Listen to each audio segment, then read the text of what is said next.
ഏതൊരു മനുഷ്യനും എന്തെങ്കിലും ഒരു തെറ്റ് ചെയ്യുന്ന സമയത്ത് അദ്ദേഹത്തിന്റെ മനസ്സിൽ ഒരു പ്രയാസം ഉണ്ടാകാറുണ്ട്. അപ്പൊ പാപത്തെ നബി സല്ലല്ലാഹു അലൈഹി വസല്ലം മനോഹരമായിട്ട് പാപത്തെ നിർവചിച്ച ഒരു ഹദീസിൽ നമുക്ക് കാണാൻ സാധിക്കും. പാപം എന്ന് വെച്ചാൽ നിങ്ങളുടെ മനസ്സിൽ ചൊറിച്ചിൽ ഉണ്ടാക്കുന്നത് എന്താണ്, അതാണ് പാപം. സുബ്ഹാനല്ലാഹ്, വളരെ വ്യക്തമായിട്ടുള്ള വിശദീകരണമാണ്. നമ്മളെ സംബന്ധിച്ചിടത്തോളം ഒരു തെറ്റ് ചെയ്യുമ്പോൾ അത് തെറ്റാണോ എന്നുള്ളത് നമുക്ക് ഏതൊരു പണ്ഡിതന്റെ അടുത്ത് പോയി ചോദിക്കേണ്ട ആവശ്യമില്ല. തീർച്ചയായിട്ടും നമ്മുടെ മനസ്സ് കൃത്യമായിട്ട് നമുക്ക് പറഞ്ഞു തരും അത് തെറ്റാണോ അല്ല എന്നുള്ളത്.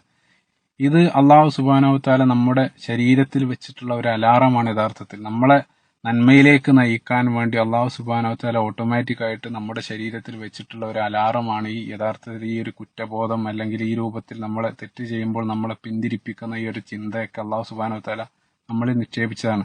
പക്ഷെ ഒരാൾ എന്താ സംഭവിക്കുന്നത് വെച്ചാൽ നിരന്തരം അതിനെ അവഗണിക്കുന്ന സമയത്ത് നമ്മുടെ ശരീരം, അതായത് നമ്മുടെ ഈ ഭൗതിക ശരീരം വലിക്കുന്ന അതേ രൂപത്തിലേക്ക് പിന്നീട് ആത്മാവും പോകാൻ തുടങ്ങും. അതുകൊണ്ട് തന്നെ പിന്നീട് അദ്ദേഹം തെറ്റിൽ മാത്രമായിട്ട് മുഴുകി ജീവിക്കും. അവസാനം അയാൾ നരകാവകാശിയാകുകയും ചെയ്യും. ഇതാണ് യഥാർത്ഥത്തിൽ സംഭവിക്കുന്നത്. അപ്പൊ നമ്മളെ സംബന്ധിച്ചിടത്തോളം ഞാൻ പറഞ്ഞു, രണ്ട് ശരീരമാണ്. യഥാർത്ഥത്തിൽ നമ്മൾ എന്നുള്ളത് ഈ ഭൗതിക ശരീരമല്ല നമ്മൾ. യഥാർത്ഥത്തിൽ നമ്മൾ ആത്മീയ ശരീരമാണ് യഥാർത്ഥത്തിലുള്ള നമ്മൾ.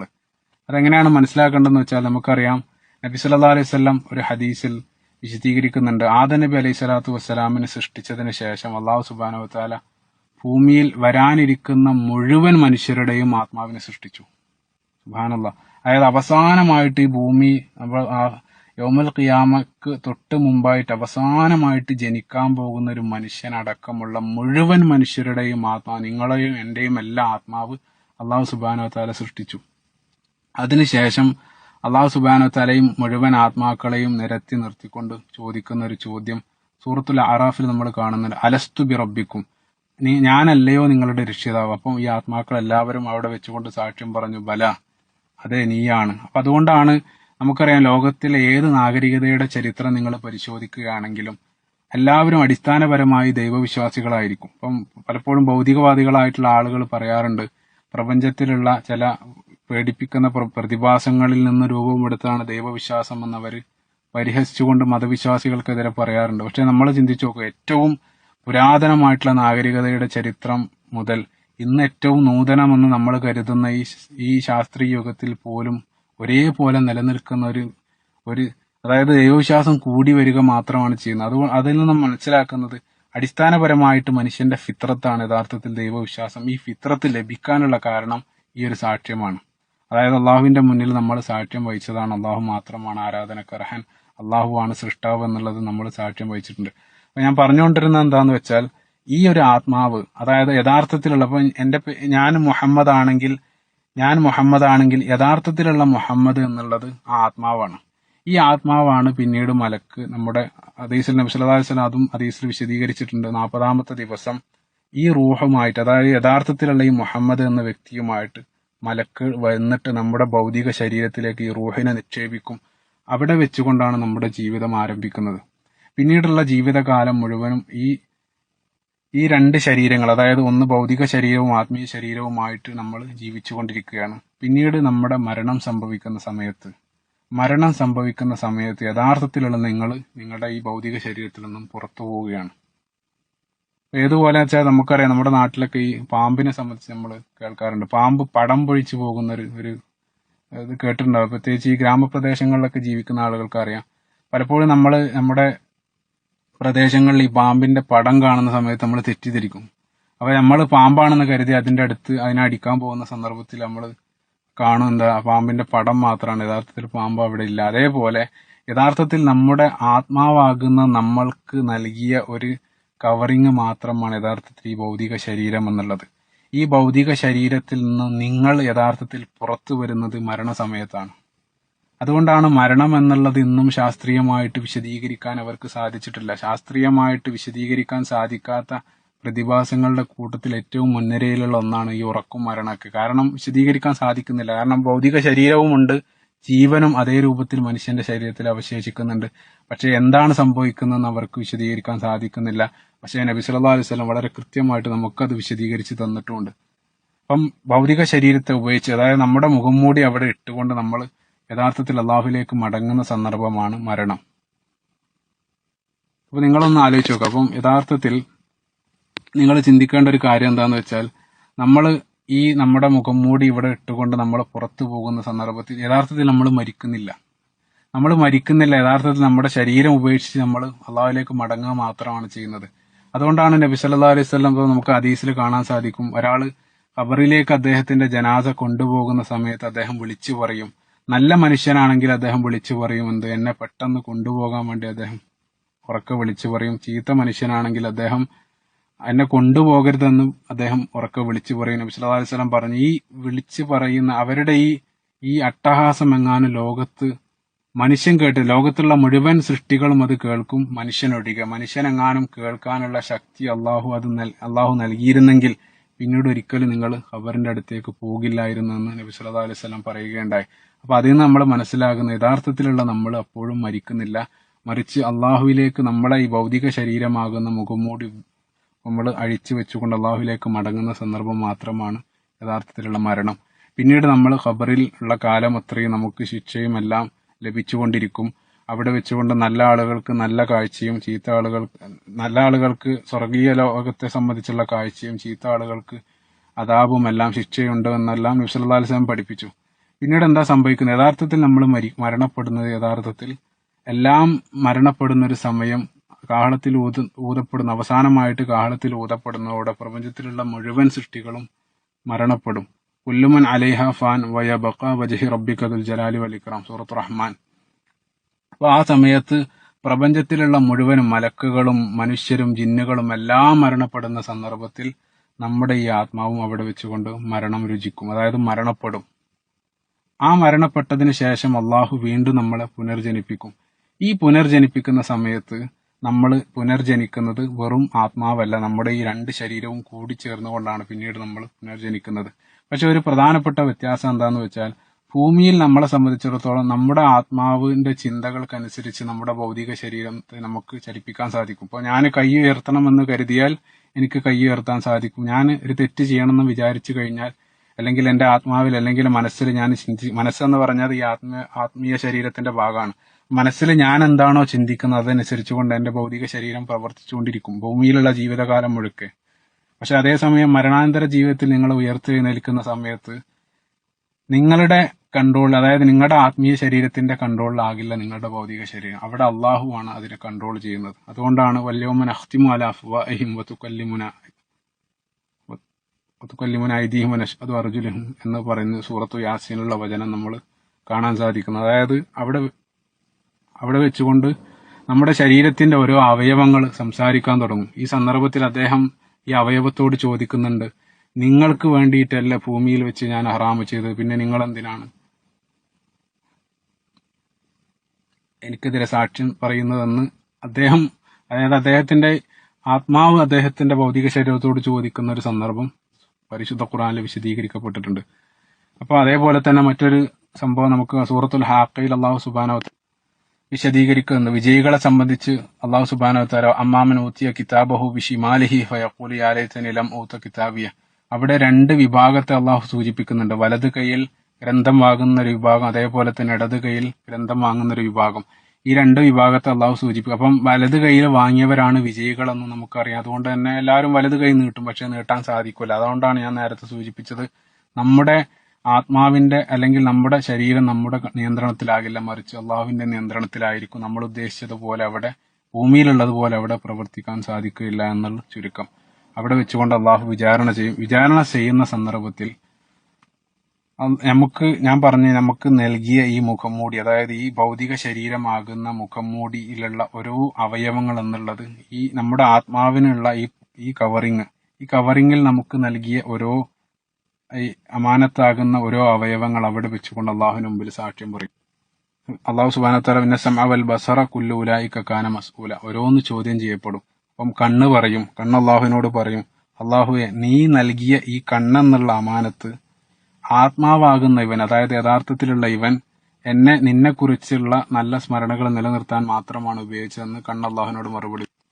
അതേപോലെ തന്നെ കാല് മറുപടി പറയും, അള്ളാഹുവെ നീ ഇവന്റെ ശരീരത്തിൽ നീ നൽകിയ അമാനത്താകുന്ന എന്നെ ഇവൻ ഉപയോഗിച്ചത് നിന്നെക്കുറിച്ചുള്ള സ്മരണകൾ നിലനിർത്തുന്ന സദസ്സിലേക്ക് നടക്കാൻ അല്ലെങ്കിൽ പള്ളിയിലേക്ക് നടക്കാനുമാണ് ഇവൻ എന്നെ ഉപയോഗിച്ചതെന്ന് ഓരോ അവയവങ്ങളും അവിടെ വെച്ച് അള്ളാഹുവിനോട് സാക്ഷ്യം പറയുന്നതായിട്ട് നബി സല്ലല്ലാഹു അലൈഹി വസല്ലം നമ്മളെ പഠിപ്പിക്കുന്നുണ്ട്. അള്ളാഹു വിജയിക്കുന്ന സത്യവിശ്വാസികളുടെ കൂട്ടത്തിൽ അന്ന് നമുക്ക് അനുകൂലമായിട്ട് നമ്മുടെ ശരീരം സാക്ഷി പറയുന്ന ഭാഗ്യവാന്മാരുടെ കൂട്ടത്തിൽ അള്ളാഹു നമ്മളെ ഉൾപ്പെടുത്തുമാറാകട്ടെ. അപ്പൊ യഥാർത്ഥത്തിൽ നമ്മുടെ ആത്മീയ ശരീരം നമ്മളെ നന്മയിലേക്കാണ് പ്രചോദിപ്പിച്ചുകൊണ്ടിരിക്കുന്നത്. അതുകൊണ്ടാണ് ലോകത്തുള്ള എല്ലാ മനുഷ്യരും സത്യത്തെ അന്വേഷിച്ചു കൊണ്ടിരിക്കുന്നതും ഈ തത്വശാസ്ത്രം അല്ലെ ഫിലോസഫിയൊക്കെ ലോകത്ത് രൂപപ്പെടാനുള്ള കാരണം അടിസ്ഥാനപരമായിട്ട് മനുഷ്യന്റെ മനസ്സിലുള്ള ഈ ഒരു അന്വേഷണ ത്വരയാണ്. ഇത് യഥാർത്ഥത്തിൽ നമ്മുടെ ആത്മാവാണ്. ഈ സമാധാനവും സത്യവും നന്മയും എല്ലാം അന്വേഷിച്ചു കൊണ്ടിരിക്കുന്നത് നമ്മുടെ ആത്മീയ ശരീരമാണ്. ഭൗതിക ശരീരം എപ്പോഴും നമ്മളെ ആകർഷിച്ചു കൊണ്ടിരിക്കുന്നത് ദുനിയാവിലേക്കാണ്. അപ്പൊ എന്തുകൊണ്ടാണ് നമ്മൾ ദുനിയാവിന്റെ പിറകെ പോകാനുള്ള കാരണം? ഞാൻ പറഞ്ഞു, നമ്മൾ പൂർണ്ണമായിട്ട് ആസ്വദിച്ച് നമുക്ക് ശീലമുള്ളത് ദുനിയാവാണ്. ദുനിയാവ് പൂർണ്ണതയിൽ നമുക്ക് ഇവിടെ വെച്ചുകൊണ്ട് ആസ്വദിക്കാൻ സാധിക്കുന്നുണ്ട്. നമ്മുടെ ഭൗതിക ശരീരത്തിന് പൂർണ്ണതയിൽ അനുഭവിക്കാൻ സാധിക്കുന്നത് ദുനിയാവാണ്. അതേസമയം ആഖിറത്ത് അല്ലെങ്കിൽ നമ്മുടെ ആത്മീയ ശരീരത്തിന് ലഭിക്കാനിരിക്കുന്ന മരണാനന്തര ജീവിതത്തിന്റെ അനുഭവങ്ങൾ പൂർണ്ണതയിൽ നമുക്ക് ഇവിടെ അനുഭവിക്കാൻ സാധിക്കുന്നില്ല. അതിന്റെ പൂർണ്ണത കൈവരിക്കുന്നത് യഥാർത്ഥത്തിൽ മരണപ്പെട്ടതിന് ശേഷം നമ്മൾ പരലോകത്ത് എത്തുന്ന സമയത്ത് മാത്രമാണ്. നമുക്ക് ഇവിടെ തീർച്ചയായിട്ടും നമ്മുടെ മനസ്സിന് സമാധാനവും ശാന്തി അലാ ബിദിക്രില്ലാഹി തത്മഇന്നൽ ഖുലൂബ്, അള്ളാഹിനെ കുറിച്ചുള്ള ഓർമ്മ കാരണം നമുക്ക് ശാന്തി നിലനിർത്താൻ സാധിക്കും എന്നുള്ളതൊക്കെ സത്യമാണ്. ഇപ്പോൾ ഇമാം ഇബ്നു തൈമിയ്യ റഹിമഹുല്ലാഹ് അദ്ദേഹത്തിന്റെ പ്രസിദ്ധമായിട്ടുള്ള ഒരു വചനമുണ്ട്. യഥാർത്ഥത്തിൽ 2 സ്വർഗമുണ്ട്. ദുനിയാവിലൊരു സ്വർഗമുണ്ട്, മരണാനന്തര ജീവിതത്തിൽ ഒരു സ്വർഗമുണ്ട്. ഈ ദുനിയാവിലെ സ്വർഗത്തിൽ പ്രവേശിച്ച ഒരാൾക്ക് മാത്രമേ മരണാനന്തര ജീവിതത്തിൽ സ്വർഗത്തിൽ പ്രവേശിക്കാൻ സാധിക്കുള്ളൂ. എന്നിട്ട് അദ്ദേഹം വിശദീകരിച്ചു, ദുനിയാവിലെ സ്വർഗം എന്നുള്ളത് കൊണ്ട് അദ്ദേഹം ഉദ്ദേശിച്ചത് അള്ളാഹുവിനെ കുറിച്ച് സ്മരണ നിലനിർത്തിക്കൊണ്ട് ജീവിക്കുന്ന ഒരു മനുഷ്യൻ. ആ മനുഷ്യൻ യഥാർത്ഥത്തിൽ ദുനിയാവിൽ സ്വർഗീയ ജീവിതമാണ് നയിച്ചുകൊണ്ടിരിക്കുന്നത്.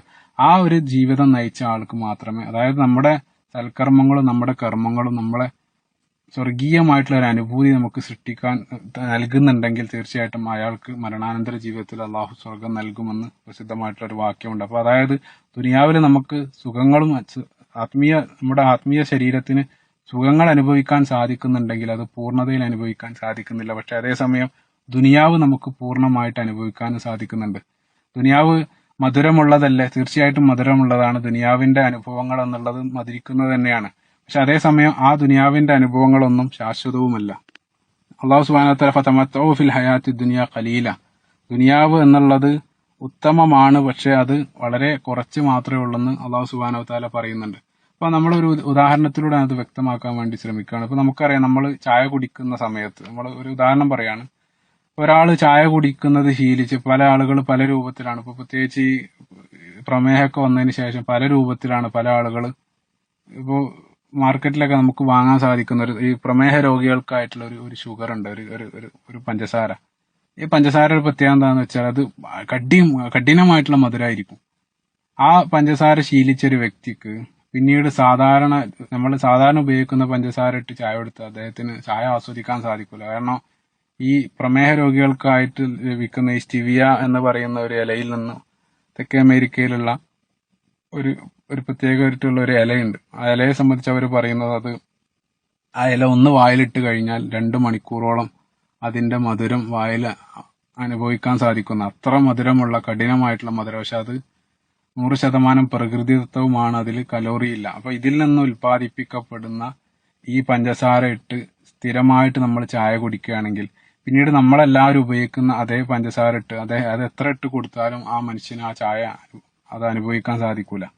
അല്ലെങ്കിൽ ഇപ്പൊ നമ്മൾ ആലോചിക്കുക, ഇപ്പൊ നമ്മൾ പഴവർഗ്ഗങ്ങളൊക്കെ ഫ്രൂട്ട്സ് ഒക്കെ നമ്മൾ വെച്ച സമയത്ത് നല്ല മധുരമുള്ളൊരു മാങ്ങയുണ്ട്, ഒരു ആപ്പിളുണ്ട്. ആപ്പിളും മധുരമുള്ളതാണ്. പക്ഷെ ഏതെങ്കിലും ഒരാൾ ആദ്യം മാങ്ങ ഭക്ഷിച്ചതിന് ശേഷം ആപ്പിൾ എടുത്തു കഴിഞ്ഞാൽ ആപ്പിൾ ആസ്വദിക്കാൻ കഴിയില്ല. ആപ്പിൾ മധുരമില്ലാത്തതായിട്ട് അനുഭവപ്പെടും. പക്ഷെ അതേസമയം അദ്ദേഹം ആദ്യം ആപ്പിൾ കഴിച്ചതിന് ശേഷമാണ് മാങ്ങ കഴിച്ചതെങ്കിൽ തീർച്ചയായിട്ടും അദ്ദേഹത്തിന് രണ്ടും ആസ്വദിക്കാൻ സാധിക്കും. എന്തുകൊണ്ടാണ് ഞാൻ ഈ മധുരം പറയുന്നതെന്ന് വെച്ചാൽ, നബി സല്ലല്ലാഹു അലൈഹി വസല്ലം ഒരു ഹദീസിൽ പറയുകയുണ്ടായി, ഇന്ന ദുനിയ ഹുൽവ ഖദിറ, ദുനിയാവ് എന്നുള്ളത് മധുരമുള്ളതും അതേസമയം പച്ചപ്പുള്ളതുമാണ് നബി സല്ലല്ലാഹു അലൈഹി വസല്ലം പറയുന്നു. അപ്പൊ ദുനിയാവിനെ മധുരം എന്നാണ് നബി സല്ലല്ലാഹു അലൈഹി വസല്ലം ഇവിടെ ഈ ഹദീസിൽ വിശദീകരിക്കുന്നത്. അതേ പ്രവാചകൻ സല്ലല്ലാഹു അലൈഹി വസല്ലമന്റെ തന്നെ 3 കാര്യങ്ങളെ വിശദീകരിച്ചതിന് ശേഷം ആ 3 കാര്യങ്ങൾ നിങ്ങൾ ചെയ്യുകയാണെങ്കിൽ പ്രവാചകൻ സല്ലല്ലാഹു അലൈഹി വസല്ലം പറഞ്ഞു, വജദ ഹലാവത്തുൽ ഈമാൻ, അയാൾക്ക് ഈമാന്റെ മാധുര്യം ആസ്വദിക്കാൻ സാധിക്കും. അപ്പോൾ അതും മധുരം എന്നാണ് പ്രവാചകൻ സല്ലല്ലാഹു അലൈഹി വസല്ലം പറയുന്നത്. അപ്പൊ ഈ രണ്ട് മധുരം എന്നുള്ളത് ഒന്ന് യഥാർത്ഥത്തിൽ നമ്മുടെ, ഞാൻ നേരത്തെ സൂചിപ്പിച്ച നമ്മുടെ ഭൗതിക ശരീരത്തിന്റെ മധുരം, അതാണ് ദുനിയാവിന്റെ മധുരം. മറിച്ച് ഇവിടെ ഹലാവത്തൽ ഈമാൻ എന്ന പ്രവാചകൻ സല്ലല്ലാഹു അലൈഹി വസല്ലം വിശദീകരിച്ചത് നമ്മുടെ ആത്മീയ ശരീരത്തിന്റെ മാധുര്യമാണ്. അപ്പൊ ഈ രണ്ട് മാധുര്യവും ഒന്ന് നമുക്ക് പൂർണ്ണമായി, അതുകൊണ്ടാണ് ഞാൻ നേരത്തെ ഈ പഞ്ചസാരയുടെ ഉദാഹരണം പറഞ്ഞു, ഒന്ന് നമുക്ക് പൂർണ്ണമായിട്ട് ആസ്വദിക്കാൻ സാധിക്കുന്നത് കൊണ്ട് തന്നെ നമുക്ക് മരണാനന്തര ജീവിതത്തെ ആസ്വദിക്കാൻ, നമുക്ക് നമ്മളെ സംബന്ധിച്ചിടത്തോളം പൂർണ്ണമായിട്ട് ആസ്വദിക്കാൻ സാധിക്കുന്നത് യഥാർത്ഥത്തിൽ വരാനിരിക്കുന്ന മരണാനന്തര ജീവിതത്തിൽ മാത്രമാണ് അതിന്റെ പൂർണ്ണത കൈവരിക്കുന്നത്. അതുകൊണ്ട് തന്നെ പലപ്പോഴും നമ്മൾ ദുനിയാവിന്റെ പുറകെ പോയിക്കൊണ്ടിരിക്കും. ദുനിയാവ് മധുരമുള്ളതല്ലേ? തീർച്ചയായിട്ടും മധുരമുള്ളതാണ്. പക്ഷെ ആ മധുരം എന്നുള്ളത് പോലും പലപ്പോഴും പല കൈപ്പേറിയ അനുഭവങ്ങൾക്ക് ശേഷമാണ് മധുരം ലഭിക്കുക. അപ്പോൾ നെല്ലിക്കൊക്കെ ഭക്ഷിക്കുന്നത് പോലെ നെല്ലിക്ക ആദ്യം കഴിക്കും, പിന്നീട് നമുക്ക് അതിന് മധുരം അനുഭവപ്പെടും. അതേപോലെ തന്നെ ദുനിയാവിൽ ഒരാൾ മധുരം അനുഭവിക്കുന്നത് ഒരുപാട് പ്രയാസപ്പെട്ടതിന് ശേഷമാണ് അദ്ദേഹത്തിന് മാധുര്യം അനുഭവിക്കാൻ സാധിക്കുന്നത്. അത് തന്നെ ശാശ്വതവുമല്ല, വളരെ ചുരുങ്ങിയ കാലത്തേക്ക് മാത്രമേ അദ്ദേഹത്തിന് അത് അനുഭവിക്കാൻ സാധിക്കുകയുള്ളൂ. അതുകൊണ്ടാണ് അള്ളാഹു സുബ്ഹാനഹു വ തആല ഖലീൽ എന്ന് പറഞ്ഞു, വളരെ കുറച്ച് മാത്രമേ അത് അനുഭവിക്കാൻ സാധിക്കുന്നുള്ളൂ. അപ്പൊ ഇനി നിങ്ങൾ ചിന്തിച്ചു നോക്കുക, ദുനിയാവിന് മധുരം നൽകിയിരുന്നില്ലെങ്കിൽ തീർച്ചയായിട്ടും അത് നൽകേണ്ടതാണ്. അത് നൽകിയിരുന്നെങ്കിൽ മാത്രമേ അള്ളാഹു സുബ്ഹാനഹു വ തആലയുടെ സ്വർഗത്തെ സംബന്ധിച്ചുള്ള വിശദീകരണങ്ങളെല്ലാം അർത്ഥവത്താകുന്നുള്ളൂ. അപ്പൊ ദുനിയാവ് ഒരു ആകർഷണം ഇല്ലാത്തതായിരുന്നെങ്കിൽ നിങ്ങൾ ആലോചിച്ച് നോക്കുക, സ്വർഗത്തെ സംബന്ധിച്ച് അള്ളാഹു സുബ്ഹാനഹു വ തആല നിരവധി ആയത്തുകളിൽ സ്വർഗീയ സുഖങ്ങളെ സംബന്ധിച്ച് വിശദീകരിക്കുന്നുണ്ട്. പ്രത്യേകിച്ച് സൂറത്ത് റഹ്മാനിലൊക്കെ നമ്മൾ സ്വർഗീയമായിട്ടുള്ള സ്ത്രീകളെ സംബന്ധിച്ച്, ഹോർലിങ്ങളെ സംബന്ധിച്ചുള്ള വിശദീകരണം, അവരുടെ കണ്ണ് വിടർന്ന കണ്ണുകളും മാറിടങ്ങളെല്ലാം അള്ളാഹു വിശദീകരിക്കുന്നുണ്ട്. അപ്പോൾ ഇതൊക്കെ ഒരു പുരുഷനെ സംബന്ധിച്ചിടത്തോളം ആകർഷണമുള്ളതാകണം, എങ്കിലേ ഈ വിശദീകരണം അർത്ഥവത്താകുന്നുള്ളൂ, അല്ലെങ്കിൽ ഈ ആയത്തെല്ലാം നമ്മളെ ആകർഷിക്കുകയുള്ളൂ. അതുകൊണ്ട് തന്നെ അള്ളാഹു സുബ്ഹാനഹു വ തആല ഈ ദുനിയാവിൽ ഈ രൂപത്തിലുള്ള ആകർഷണങ്ങളെല്ലാം അല്ലെങ്കിൽ മധുരം സൃഷ്ടിച്ചിട്ടുണ്ട്. പക്ഷെ അത് പൂർത്തീകരിക്കാനുള്ള ഹലാലായ മാർഗവും അള്ളാഹു നൽകി. ആ ഹലാലായ മാർഗത്തിലൂടെ അത് നമ്മൾ പൂർത്തീകരിക്കുകയാണെങ്കിൽ തീർച്ചയായിട്ടും നാളെ അതിന്റെ പൂർണ്ണത കൈവരിക്കുന്ന മരണാനന്തര ജീവിതത്തിൽ നമുക്ക് അത് അനുഭവിക്കാൻ സാധിക്കും. അതല്ല, ഒരാള് ഹലാലല്ലാത്ത രൂപത്തിലാണ് പോകുന്നതെങ്കിൽ അത് അയാൾ പിന്നീട് അവിടെ നരകാവകാശിയായി മാറുകയും ചെയ്യും. അപ്പൊ ദുനിയാവിലെ സുഖ സൗകര്യങ്ങൾ പൂർണ്ണമായിട്ട് നമുക്ക് അനുഭവിക്കണം. ഈമാനോട് കൂടെ അനുഭവിക്കുമ്പോൾ മാത്രമേ ദുനിയാവിലെ സുഖങ്ങൾ പോലും നമുക്ക് യഥാർത്ഥത്തിൽ അനുഭവിക്കാൻ സാധിക്കുന്നുള്ളൂ. പിന്നീട് മനസ്സിലാക്കേണ്ട ഒരു കാര്യം, ഞാൻ പറഞ്ഞു ആത്മീയമായിട്ടുള്ള ശരീരം നമ്മളെ നന്മയിലേക്കാണ് നമ്മളെ പ്രചോദിപ്പിച്ചുകൊണ്ടിരിക്കുന്നത്. അപ്പൊ നിരന്തരം ആ പ്രചോദനങ്ങൾ നമ്മൾ അവഗണിക്കുകയാണെങ്കിൽ നമ്മൾ തെറ്റിലേക്ക് എത്തിച്ചേരും. നബി സല്ലല്ലാഹു അലൈഹി വസല്ലമയുടെ അതിമനോഹരമായിട്ടുള്ള ഒരു ഹദീസ് കൂടെ സൂചിപ്പിച്ച് ഞാൻ അവസാനിപ്പിക്കുകയാണ്. നബി സല്ലല്ലാഹു അലൈഹി വസല്ലം പറഞ്ഞു, നിങ്ങളെല്ലാവരും നിങ്ങളുടെ ഹൃദയം എന്നുള്ളത് അത് പൂർണ്ണ ശുദ്ധമായ രൂപത്തിലാണ് അള്ളാഹു സൃഷ്ടിക്കുന്നത്. പിന്നീട് നിങ്ങൾ ഓരോ തെറ്റ് ചെയ്യുന്ന സമയത്തും പിന്നീട് ആ ഹൃദയത്തിലേക്ക് ഒരു കറുത്ത പുള്ളി വീഴും. പിന്നീട് നിങ്ങൾ തെറ്റ് ചെയ്യുമ്പോൾ വീണ്ടും ഒരു കറുത്ത പുള്ളി വീഴും. പിന്നീട്, അതായത് നമ്മുടെ ആത്മീയ ശരീരത്തെക്കുറിച്ചാണ് നബി സല്ലല്ലാഹു അലൈഹി വസല്ലം ഇവിടെ സൂചിപ്പിക്കുന്നത്. അതായത് ഓരോ തെറ്റ് ചെയ്യുന്നതിനനുസരിച്ച് അദ്ദേഹത്തിന്റെ ഹൃദയത്തിൽ ഓരോ കറുത്ത പുള്ളി വീഴും. അതേസമയം നന്മ ചെയ്യുമ്പോൾ വെളുത്ത പുള്ളിയും അവിടെ വീഴും. എന്നിട്ട് നബി സല്ലല്ലാഹു അലൈഹി വസല്ലം പറഞ്ഞു, നിങ്ങൾ തെറ്റിൽ മുഴുകി ജീവിക്കുകയാണ്, നിങ്ങളുടെ ഹൃദയം കറുത്ത് പിന്നീട് അദ്ദേഹം പൂർണ്ണമായിട്ടും തെറ്റിൽ അകപ്പെട്ടുകൊണ്ട് ജീവിക്കപ്പെടും എന്ന് നബി സല്ലല്ലാഹു അലൈഹി വസല്ലം അതിസുന്ദരമായിട്ടൊരു ഹദീസിൽ നമ്മളെ വിശദീകരിക്കുന്നുണ്ട്. അപ്പൊ നമ്മൾ ആത്മീയ ശരീരത്തിന് അല്ലെങ്കിൽ നമ്മുടെ ആത്മാവിന് വേണ്ട ഭക്ഷണം നൽകിക്കൊണ്ടിരുന്നില്ലെങ്കിൽ തീർച്ചയായിട്ടും അത് ദുനിയാവിലേക്ക് നമ്മളെ വലിച്ചുകൊണ്ടിരിക്കും. ആത്മീയ ശരീരത്തിന് വേണ്ട ഭക്ഷണമാണ് യഥാർത്ഥത്തിൽ ഈ ദിക്റുള്ള, അള്ളാഹുവിനെ കുറിച്ചുള്ള സ്മരണകളും പരിശുദ്ധ ഖുർആനെ കുറിച്ചുള്ള പാരായണങ്ങളും. ഇത് നിരന്തരം നിലനിർത്തിയാൽ മാത്രമേ ഈ ആത്മീയ ശരീരം നമ്മളെ നേരായ മാർഗത്തിൽ നയിക്കുകയുള്ളൂ. അത്തരത്തിൽ നിലനിർത്തി ജീവിക്കുന്നവനാണ് യഥാർത്ഥത്തിൽ മരണാനന്തര ജീവിതത്തിൽ സൗഭാഗ്യം അല്ലെങ്കിൽ ഏറ്റവും വലിയ സൗഭാഗ്യം കൈവരിക്കുന്നത്. അത്തരത്തിൽ അള്ളാഹുവിനെ സൂക്ഷിച്ചുകൊണ്ട് ജീവിക്കാനും നാളെ അള്ളാഹുവിലേക്ക് മടങ്ങുന്ന സമയത്ത് വിജയിയായിക്കൊണ്ട് അള്ളാഹുവിന്റെ കലിമത്ത് തൗഹീദ് ഉച്ചരിച്ചുകൊണ്ട് മരണപ്പെടാനുമുള്ള സൗഭാഗ്യം അള്ളാഹു നമുക്ക് നൽകുമാറാകട്ടെ.